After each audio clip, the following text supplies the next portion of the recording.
जानिलु गछ मो स्त्री रो डिमांड दामी काठरे गोटे पलंक हेबो तेबे जाई से शांति रे सोइबो।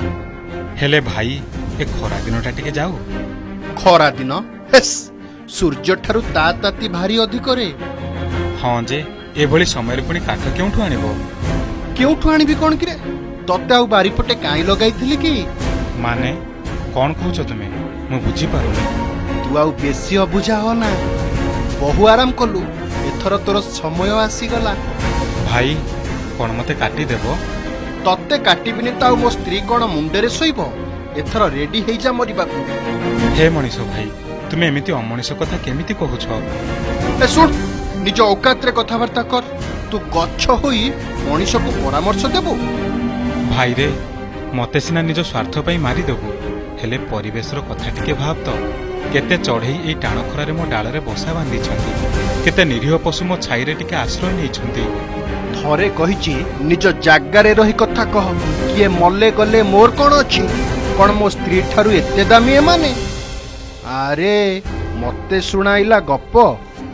मनीष भाई मु मानुछि तुमे मते लगाइथिलो बंचाइथिलो एबे मो जीवन भी नै जाओ मु किछि करि परिबिनी। मो रक्त देखि तुमे खुशी हुओ मु चाहिले भी किछि करि परिबिनी। किंतु भाई ए निष्पाप गछर अभिशाप पड़िबो निश्चय। मो लुहर परिणाम भोगिबो दिने। तू आउ धमक देखानी रे। एबे एसी आसी गलानी। तो उपस्थिति किछि दरकार नाही।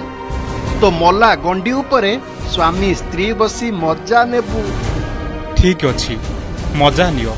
ईश्वर करंतु मते मारी दियो पछे शांति रे रुह। आकाश रे वर्षा नहीं पवन भी नहीं। सकाळ 8टा सुधा 44 डिग्री तापमात्रा। घरु बाहरी हेउनी घरे पसी भी हेउनी। टीवी खबर कागज सबुथिरे घन घन ब्रेकिंग।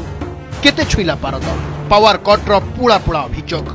ठंडा पवन बदल रे एसी रु बाहरुछि गरम हवा। ओह कि गरम ए गछ। अरे टिके पवन दे रे नहले बंची हेबनी।